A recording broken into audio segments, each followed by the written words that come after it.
LongLegs. LongLegs. LongLegs. I liked this movie. I did. However, in order to find out more, stick around. I'll be right back.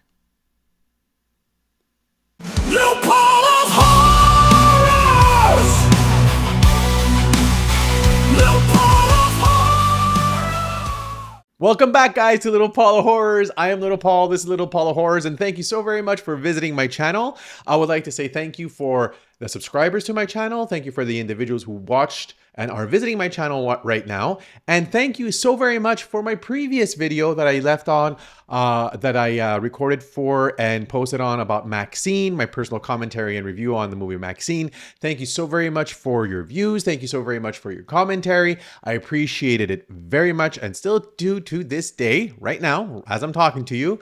So thank you very much for that. And thank you very much for visiting, as I mentioned before. So let's get into it. LongLegs. What can I say? This movie, original, scary, creepy, and it gets under your skin, plays with your head, and all in all, I was satisfied. There were some issues that I had with the movie that I'll get into further with regards to my personal commentary about this movie, but all in all, I would say it's worth it. Go watch it. You'll like it. I feel it. I feel that you'll like this movie. It's good. And Nicolas Cage is fantastic in this movie. He's just, and also Maika Monroe is fantastic in this movie. And I didn't like her in her last, in my the review. You can go check it out in on my YouTube channel about with regards to It Follows. Was not a big fan. Did not like her in the movie. Did not like the movie at all. But in this one, I like her, and I like her character, and I like the movie. So let's get into it. Who made this movie? Well, the director is Osgood Perkins. Then we have Maika Monroe, who plays Lee Harker, who was an FBI agent.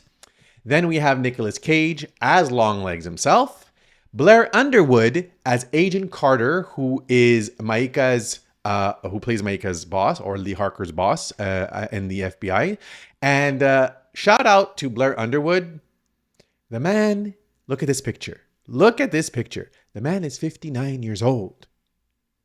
In the movie, I was blown away. I'm like, this guy's 59? He looks like he's 39, maybe even 35. Blair, whatever you're doing, keep it up. You look great. Now, back to the people. It is Alicia Witt who plays Ruth Harker, which is Lee Harker's mom. Maika Monroe's mom. And then we have Kiernan Shipka as Carrie Ann Camara. And she's intricate in the story too. So the story itself has to do with Satanism. It has to do with a serial killer. And it has to do with trauma. It has to do with secrets. And it's really, really creepy. When they say it gets under your skin, it does. Now, before I go any further, spoiler alerts, spoiler alerts, spoiler alerts. For individuals who have not watched this movie, you could stop it right here, pause, go watch the movie, come back, watch the rest of my review, leave a comment down below. For individuals who have already watched it, then you can leave your comments afterwards. So, this movie, mind you, I don't agree with some people saying that it's this decade's Silence of the Lambs. It's not. Nothing can ever touch Silence of the Lambs. So just don't compare it. It's apples and oranges. But it does tap into your psycho, social, and emotional character, or part of your mind. It taps into that. And what I mean is that when you're watching this movie, even though one of the qualms that I had with this was that it just took a while for it to get to the good stuff. You know, it's like, oh my God, just get on with it already. Like, get on with it. It was taking a while, and I was like, okay, is this gonna? Then I was like, oh, whoa, okay, Now it's okay. Now it's getting good, and that's the way it happens. So Micah Monroe plays Lee Harker, who is suffering from some type of PTSD. And you don't know what it is about. You get all these flashbacks. And I love the way that Osgood Perkins separates the past to the present with the imagery that he uses. It's very good. The cinema influences that he has with regards to this, or using old montages from using the way that you would film, the way that home movies were filmed back in the 70s. He used that specific type of method to express and to display the past, because it happens in the 70s. And then he uses, obviously, the present with the present. But the present in the movie is taking place in the 90s, because there's many pictures of Bill Clinton everywhere as president within the FBI agency. So you're like, yeah, this is in the 90s. This takes place in the 90s. And you could look by the cars as well, too. So she is suffering from some type of PTSD. Now, throughout the movie, she barely cracks a smile. She looks like she's extreme. I'm sorry, but this is that she does a good job, but to me, she just looked like she was extremely constipated throughout the whole movie. She just looked like she had to go to the bathroom. But I guess that's what she needed to hold on to and use in order for her to be able to, convey the emotions that she was feeling, which was just basically like everything freaked her out. Like in the movie, like she was always freaked out about everything. So going to see her boss's daughter freaked her out. Being inside the room with the child, and the child explaining to her or asking her questions about being an FBI agent freaked her out. Like there was always this look of like,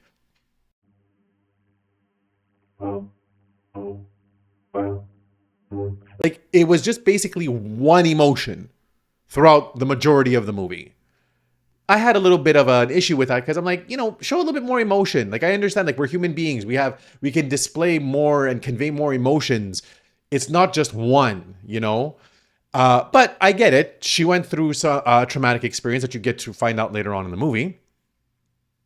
And Blair Underwood is there to be the person who basically is trying to tell her that, we're trying to find this person, and they're made of flesh and bone, and there's nothing magical about them or anything supernatural about them. And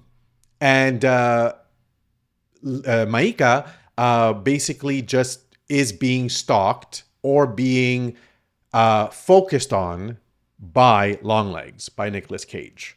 And a couple of scenes, such as in this one and in this one, you see that, from a distance, you could see like basically he's inside the house when she's in this scene, and she goes inside the house and there's a letter left for her.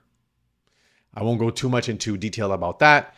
And then it just progresses. So the murders progress, and they're going to check out the murders to see what it's all about. And like Maika is still having all of these flashbacks, but she can't make sense of them. Now, Alicia Witt, who plays Ruth Harker, her mother, seems to me like she's kind of bonkers in the movie. She's not all up there. And there's a relationship between the two. She goes to visit her mom with relations to the case, and she talks to her, but you could still see that there's this distance between them. But you know that there's a reason why. You just don't know what it is, what it's all about. And her mother is a pack rat inside the house. It's just filled with just so much stuff. It looks like an episode of Pack Rats from, I believe it was from the 90s or from the 2000s, an episode from there. But she just has everything in there. Now, the movie has it explains about LongLegs. He sends off messages coded, and the codings of those messages have to do with excerpts from the Book of Revelation. And Maika Lee, who plays Lee, she deciphers them. And when she deciphers the codes, she finds out what the passage is about. And not to spoil it anymore, we get to understand through the movie that Nicolas Cage, or LongLegs, is a Satanist. He worships the devil. So that part is great. Now comes the part where I found just so silly. This I just found so silly. Now, in this scene, you see a little girl, and right behind her, I think you can make out who that is. And in this scene, this is a veiled, in a black veil, it's a black veiled doll. But if you look closely to this picture, to this picture, or wherever it is, to one of these pictures, to the picture where it is, you will see that there are these eyes. And it kind of looks kind of demonic. So, what happens in this movie? Again, as I mentioned, spoiler alert. I won't tell you the ending of the movie, but I'll tell you what I found silly about this. LongLegs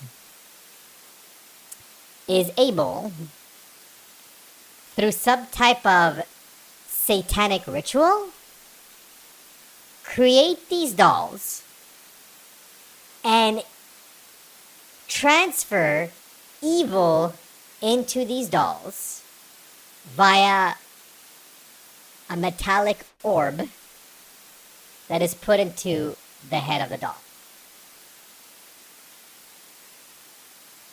So, that part, I was like,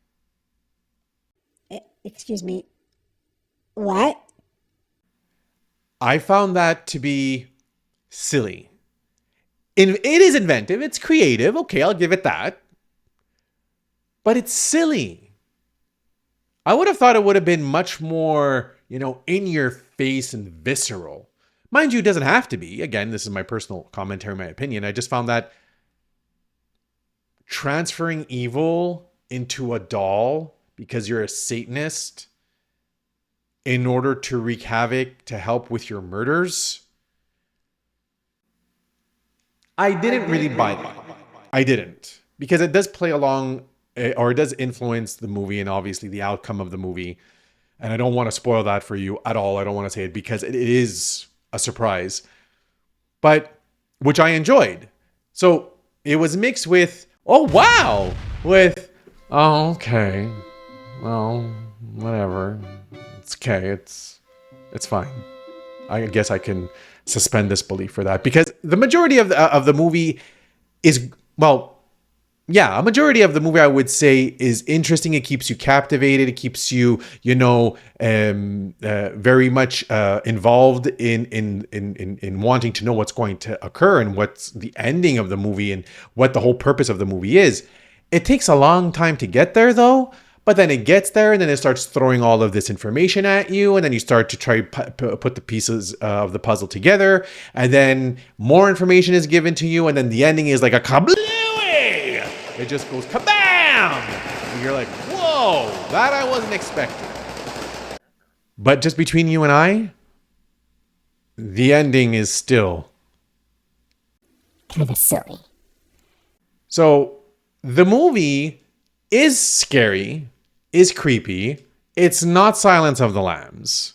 It's not, you can't compare it to Silence of the Lambs. So when I read these reviews and individuals who are saying it's a modern day version of Silence of the Lambs, it's not. Stop saying that.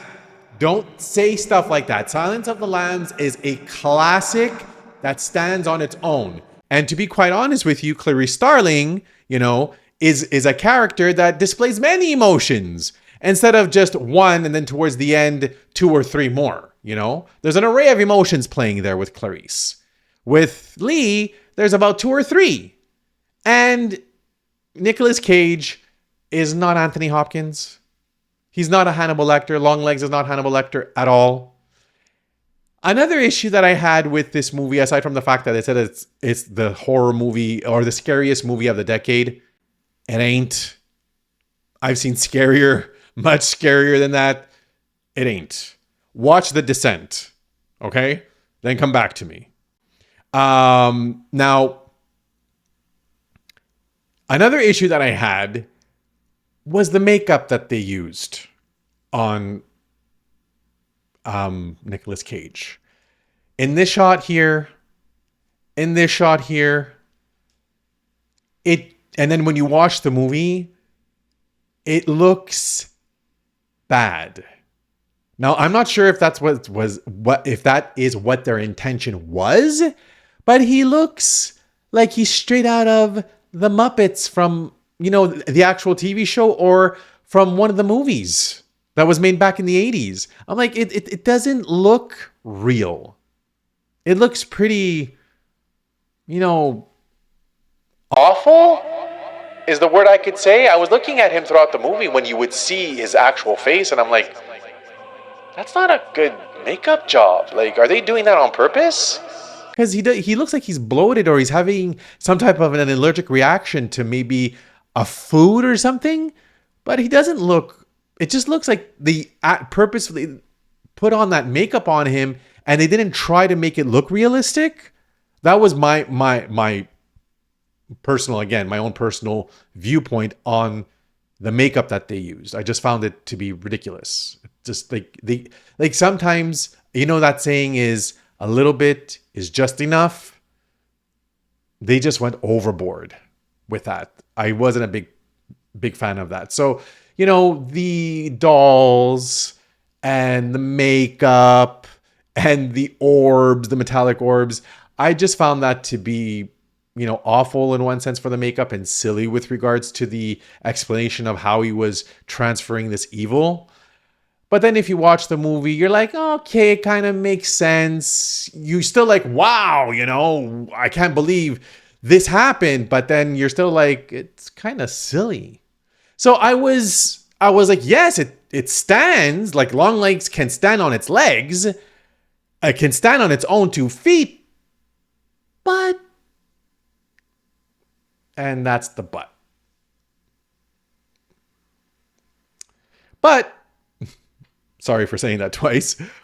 I did like the movie. I thought it was well done. It was much better than Maxine. And much better than In a Violent Nature. So it is a good movie. It's worth the money to go watch. You might have a different opinion and outlook on what I saw and how I viewed it, what my personal reaction was to the movie. But all in all, it is creepy. It's scary. It has some really good jump scenes and jump scares in there. But mind you, it just really plays with your mind.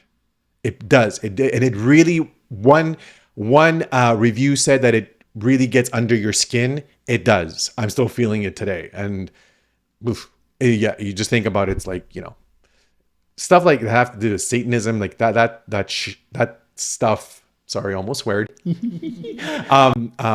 That stuff is almost that for me is really, it's hard to watch, or it's hard to watch because it really gets under your skin. Like for me, especially, like that gets under my skin. It's something that I'm very uncomfortable with, but it's part of the horror movie genre, and I'm a horror movie buff, so I watch it. So that's how I felt about LongLegs. What did you think? Leave a message, leave comments down below. Tell me, did you like what I said? Did you dislike what I had to say? Leave your own commentary about the movie if you watched it. If you haven't watched it, leave it after you watched it. Give a thumbs up, thumbs down, and please like, subscribe, and share the channel with others. I'm here to entertain and also to inform. And just between us, after you've watched the movie, just this note of advice, take it to heart. If anyone offers you a doll as a prize out of the blue, don't accept it. So, until then, enjoy the show.